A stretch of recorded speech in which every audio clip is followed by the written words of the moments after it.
Okay, what we have here is a Picatinny scope rail for the Rock Island 22 TCM rifle, and this is by DIPproducts Inc.com. And essentially what this does, this will allow me to mount Picatinny rail scopes or Picatinny mounted scopes onto my 22 TCM rifle. Now this kit comes with pretty much everything that you need to perform the job, with the exception of some Loctite and the hex keys, the Allen wrenches for it. But yeah, I'm hoping that this will work out well. Okay, so you have the mount itself and a small baggie with 6 set screws in there, and the set screws are screwed into the top of the mount and onto the, I guess, the top of the receiver on the rifle. So we'll get to it and see if things work out.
Okay, so I have it in place, not without a little effort and a slight little bit of damage done. A couple dings there, hammering it into position. But after you get into position, you should be able to reinsert the screw that came out of there at the beginning of the exercise.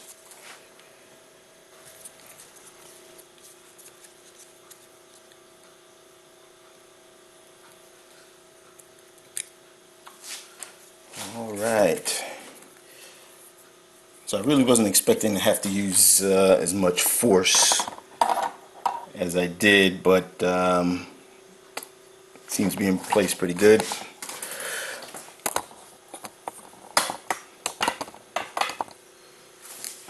And to be honest with you, it's almost I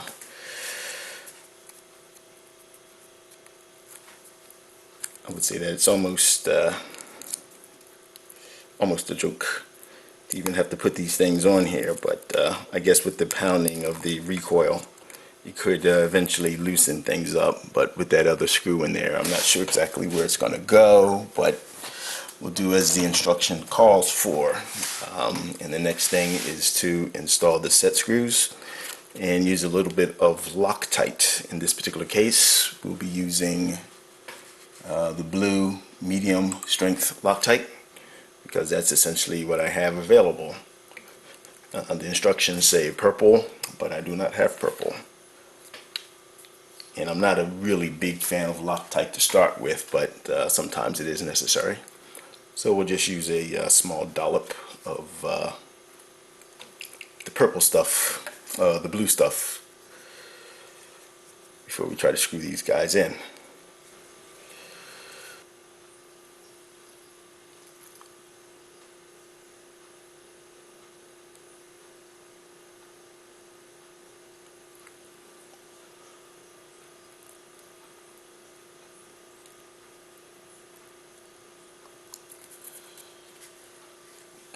So we'll tighten these down until we make contact.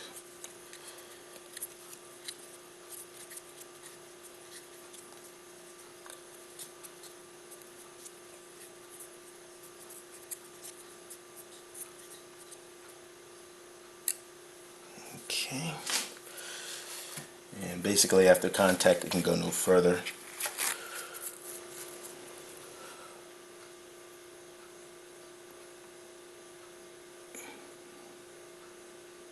Holy cow.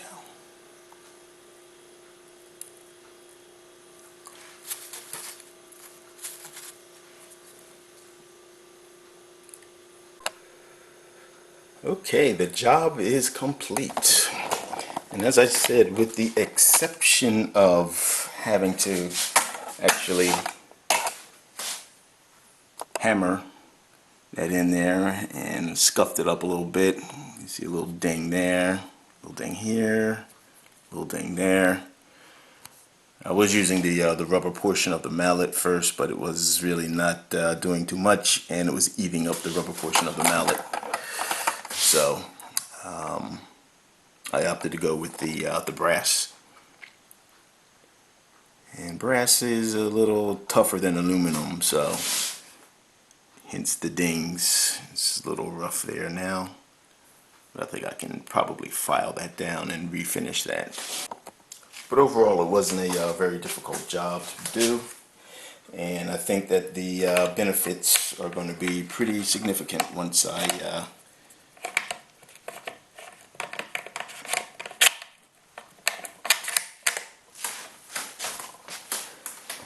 get my scope mounted.